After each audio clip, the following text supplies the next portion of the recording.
안녕하세요, 성도 여러분. 6월 5일 말씀 묵상 시간에 오신 여러분들을 환영합니다.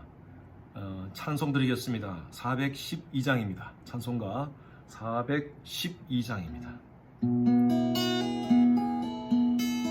내 영혼의 극히 깊은 데서 맑은 가락이 울려나네.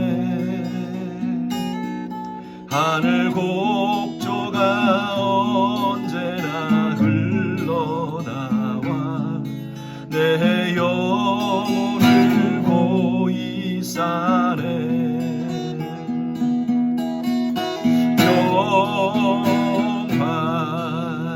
평화로다. 하늘 위에서 내려오네. 그 사랑의 물결이 영원토록 내 영혼을 덮으소서. 내 마음속에 솟아난 이 평화는 깊이 묻힌 보배로다. 나의 보화를 캐내어 가져갈 자 그 아무도 없으리라.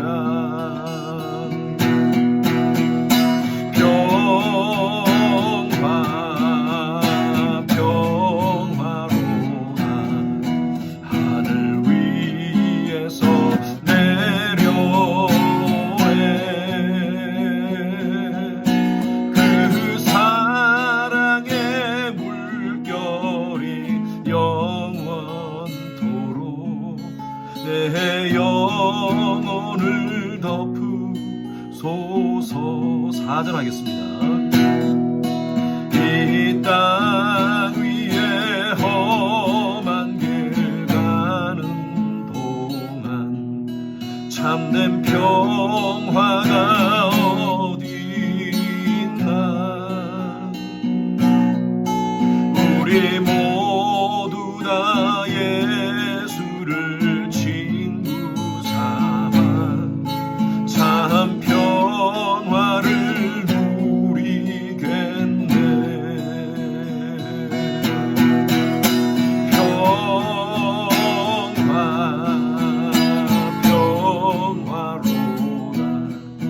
하늘 위에서 내려오네. 그 사랑의 물결이 영원토록 내 영혼을 덮으소서.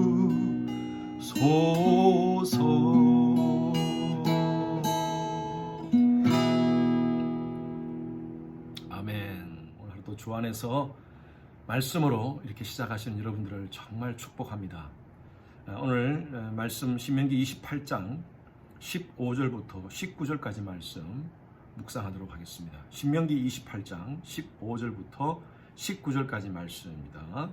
같이 함께 합독하겠습니다. 내가 만일 내 하나님 여호와의 말씀을 순종하지 아니하여 내가 오늘 내게 명령하는 그의 모든 명령과 규례를 지키지 아니하면 이 모든 저주가 내게 임하며 내게 이를 것이니 내가 성읍에서도 저주를 받으며 들에서도 저주를 받을 것이요 또 내 광주리와 떡 반죽 그릇이 저주를 받을 것이요 내 몸의 소생과 내 토지의 소산과 내 소와 양의 새끼가 저주를 받을 것이며 내가 들어가도 저주를 받고 나가도 저주를 받으리라. 어제 말씀 나누었던 것과 같이 이 신명기 28장은 복장이 아니라, 어제 제가 말씀드렸죠, 복장이 아니라 순종장이라고 제가 말씀을 드렸습니다. 28장 전체 절은 68절로 되어 있습니다. 1절부터 14절까지는 이렇게 하면 복을 받을 것이라. 그리고 15절부터 마지막 68절까지는 순종하지 않으면 저주를 받을 것이라, 하나님의 진노가 임할 것이라 또 멸망당할 것이라 하는 말씀이 나옵니다. 만약에 이 신명기 28장이 복장이라면 복에 대한 말씀만 나와야죠. 왜 저주에 대한 말씀이 나옵니까? 그래서 제가 어제 여러분들에게 신명기 28장은 복장이 아니라 순종장이라고 말씀을 드렸습니다. 하나님의 백성들은 이미 복을 받은 자입니다. 하나님께서는 하나님의 백성들이 저주받는 것을 원치 않습니다. 그래서 하나님이 왜 저주에 대한 말씀을 하셨냐 하면 마땅히 하나님의 백성으로서 삶을 이미 복받은 자로서 이렇게 살아라, 순종하며 살아라는 것을 강조하시기 위해서 이 말씀, 이 저주에 대한 말씀을 하신 것입니다. 15절 말씀 보십시오. 내가 만일 내 하나님 여호와의 말씀을 순종하지 아니하여 내가 오늘 내게 명령하는 그 모든 명령을 규례를 지켜 행하지 아니하면 이 모든 저주가 내게 임하며 내게 이를 것이니 어디서 많이 본 것 같지 않습니까? 예, 우리 28장 2절 말씀 한번 봅시다. 내가 내 하나님 여호와의 말씀을 청종하면 이 모든 복이 내게 임하며 내게 이르리니. 이 2절과 또 이 15절 말씀은 이렇게 비교하면서 대비로 되어 있습니다. 하나님 말씀을 순종하면 하나님께서 이렇게 복을 주신다는 것입니다. 그러면서 16절과 이 3절이 또 대비되는 말씀입니다. 성읍에서도 복을 받고 들에서도 복을 받고 3절입니다. 그리고 또 16절 말씀 보십시오. 내가 성읍에서도 저주를 받으며 들에서도 저주를 받고. 복과 저주만 다를 뿐이지 똑같습니다. 말씀이. 4절 한번 볼까요? 28장 4절. 내 몸의 자녀와 내 토지의 소산과 내 짐승의 새끼와 소와 양의 새끼가 복을 받을 것이며. 이 말씀과 대비되는 말씀이 18절입니다. 18절 보십시오. 내 몸의 소생과 내 토지의 소산과 내 소와 양의 새끼가 저주를 받을 것이며. 복과 저주가 대비되어 있죠. 5절 말씀 보십시오. 다시 28장 5절 말씀. 내 광주리와 떡반죽 그릇이 복을 받을 것이며. 17절 말씀과 대비입니다. 내 광주리와 떡반죽 그릇이 저주를 받을 것이요. 6절 말씀 보십시오. 내가 들어가도 복을 받고 나가도 복을 받을 것이라. 이 말씀은 19절과 대비가 되어 있습니다. 19절. 내가 들어가도 저주를 받고 나가도 저주를 받으리라. 하나님의 백성들은요, 우리는 이미 복받은 자로서 복된 삶을 살아야 됩니다. 그러기 위해서는 복받은 자답게 하나님 앞에 순종하며 살라라는 하나님의 엄숙한 명령이십니다.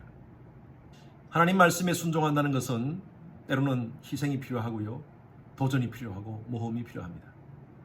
저는 개인적으로 32살에 하나님께서 저를 하나님의 사역자로, 전적인 사역자로 콜링을 할 때 참 많은 두려움이 있었습니다. 내가 과연 할 수 있을까? 그러나 하나님께서 나를 창세기 12장 1절에서 2절 말씀으로 부르셨습니다. 아브라함을 부르시는 것이죠. 아브라함은 갈 바를 알지 못하고 하나님께서 예비하신 그 땅으로 떠났습니다. 저도 그 말씀 붙잡고 미국에 와서 신학교를 했습니다. 그리고 10년 동안 캘리포니아에서 신학 공부를 다 마치고 또 사역자로서 훈련을 받는 과정 가운데 하나님께서 15년 전에 어스틴 주님의 교회로 저를 부르셨습니다. 2006년도에 이곳에서 집회 요청을 받아서 와서 집회를 인도하고 장로님들과 함께 같이 교제를 하면서 저는 이곳에 오는 것을 거절했습니다. 여러 가지로 환경적으로 그렇고요. 또 제가 가지고 있던 그 캘리포니아에서의 10년의 그 기득권을 포기한다는 것이 쉽지 않았습니다.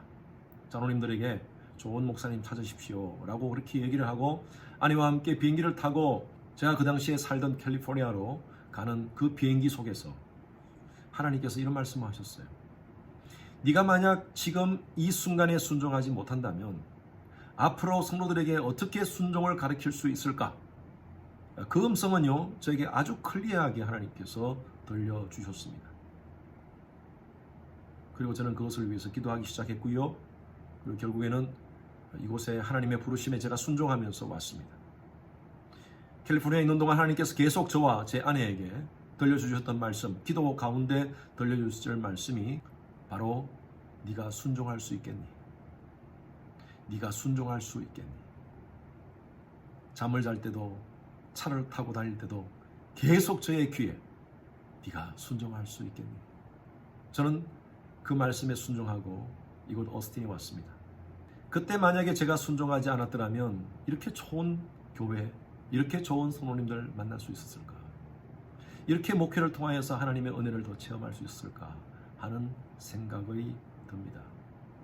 그렇습니다. 때로는 하나님께서 우리에게 순종을 요구할 때 굉장히 부담이 되고요.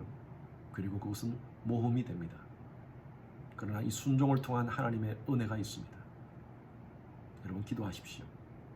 말씀대로 결단하시면 여러분 삶 가운데 놀라운 하늘의 신령한 보고를 그 순종을 통해서 하나님께서 열어주시리라 믿습니다. 브루스 윌킨스라는 분이 쓴 책 가운데 여러분 아마 아시는 분도 있을 겁니다. 야베스의 기도라는 책이 있습니다.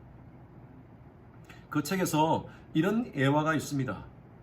존슨이라는 사람이 죽어서 천국을 갔습니다.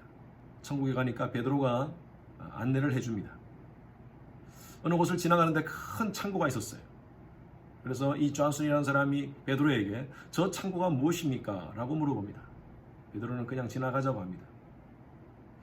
근데 궁금하거든요. 그래서 자꾸 베드로에게 종용해서 결국에는 그 창고 안을 들어가게 됩니다. 그 창고에 들어가 보니까 선반이 있었고요. 그 선반에는 각각의 이름이 적혀져 있었습니다. 그리고 그 이름 위에는 박스가 있었습니다. 이 존슨은요, 지나가다가 자기 이름을 발견합니다. 그리고 그 선반에 있는 박스를 보니까 그 박스가 엄청나게 큰 거예요. 베드로에게 묻습니다. 이 박스 안에 있는 것들이 뭡니까? 이것은 하나님께서 너에게 세상에 있을 때 주고자 했던 특별한 하나님의 은혜의 복이었다. 근데 네가 구하지 않아서 줄 수가 없었다. 존슨 씨는 그 박스를 열어보니까 평상시에 자기가 원했던 것, 그것이 가득 차 있었다는 것입니다. 여러분 그래요. 하나님은요, 우리가 이 땅 가운데 살면서 순종할 때 하나님께서는 더 많은 것을 주시기를 원하십니다. 그런데 순종하지 않아서 우리가 받지 못하는 것들이 너무나 많습니다. 여러분 순종은요, 두 가지로 얘기할 수 있습니다. 기도를 통하여 하나님과 친밀한 관계를 갖는 것입니다. 기도는 하늘의 복을 다운로드하는 것입니다. 기도를 통하여서 우리는 놀라운 하나님의 특별한 은혜와 영적인 은혜와 또한 이 땅 가운데서 필요한 하나님의 스페셜한 복을 누리는 통로입니다. 두 번째로는요, 순종이 뭐냐? 말씀으로 행하는 것입니다. 여러분 순종은요, 온전히 행해야 됩니다. 95%의 순종은 순종이 아닙니다. 100% 온전히 순종하는 것입니다. 하나님께서 말씀하십니까? 그 말씀이 오늘 내게 찔렸습니까? 찔리는 것으로 끝나지 않고 그 말씀대로 행하십시오. 두 번째로는요, 즉시 하는 것입니다. 바로 행하십시오. 세 번째로는 끝까지 행하십시오. 온전히 즉시 끝까지 행하는 것이 순종입니다. 오늘 여러분들에게 이 순종에 대한 말씀으로 결론을 맺습니다. 하나님은 여러분들을 이미 복받은 하나님의 백성으로서 여러분들에게 스페셜한 복을 오늘도 여러분 각자에게 주시기를 원하십니다. 순종하십시오. 첫 번째 순종은 기도하는 것입니다. 하나님과 친밀한 교제의 시간을 가지십시오. 두 번째로는 말씀으로 사는 것입니다. 말씀으로 사는 순종은요, 온전히 하십시오. 즉각 하십시오. 끝까지 하십시오. 우리 주님의 교회 성도님들은 참 이 팬데믹 상황 속에서 너무나 많은 아름다운 순종을 하고 있음을 저는 너무나 고맙습니다. 담임 목사로서 여러분들의 헌신과 여러분들의 그 사랑의 섬김이 얼마나 감사한지요. 모두가 힘들지만 그러나 나보다 더 힘든 사람들을 위해서 기도해주고 또 작은 물질을 함께 나누고 하는 그런 모습들이 정말 하나님께서 원하시는 바로 순종의 모습인 줄 압니다. 여러분 하나님께 기도함으로 순종합시다. 그리고 행함으로 하나님께 순종한 여러분 되시기 바랍니다. 우리가 부르는 찬양이 있지 않습니까? 주님 말씀하시면 내가 나아가리라 주의 뜻이 아니면 내가 멈춰서리라 나의 가고 서는 것 주의 뜻에 있으니 오 주님 나를 이끄소서. 하나님 말씀대로 순종하면서 하나님과 친밀한 교제를 나누면서 걸어갈 때 하나님께서 예비하신 오늘 말씀대로 성읍에서도 복을 받고 들에서도 복을 받고 내 광조리와 떡반죽 그릇이 복을 받고 들어가도 복을 받고 나가도 복을 받는 이 놀라운 이미 복받은 하나님의 자녀로서 특별한 하나님의 스페셜 복을 누리는 그런 귀한 우리 성도님들 되시기를 주님의 이름으로 축원합니다. 기도하겠습니다. 하나님 아버지 감사합니다. 오늘도 동일하게 하나님께서 우리에게 순종을 말씀하셨습니다. 하나님의 자녀로서 순종하지 못하는 우리의 모습들이 있는지요? 하나님 순종하기를 원합니다. 먼저 기도함으로 순종하기를 원합니다. 그리고 우리가 말씀을 행함으로 순종하기를 원합니다. 순종을 통하여서 하나님께서 오늘 말씀하신 대로 들어가도 복을 받고 나가도 복을 받고 우리의 떡반죽 그릇이 복을 받는 놀라운 은혜, 가정과 생업의 은혜가 넘치는 그런 우리 성도님들 되게 하여 주시옵소서. 감사드립니다. 살아계신 예수 그리스도 이름으로 기도드렸습니다. 아멘. 오늘도 순종의 사람으로 승리하시기 바랍니다. 여러분 사랑하며 축복합니다.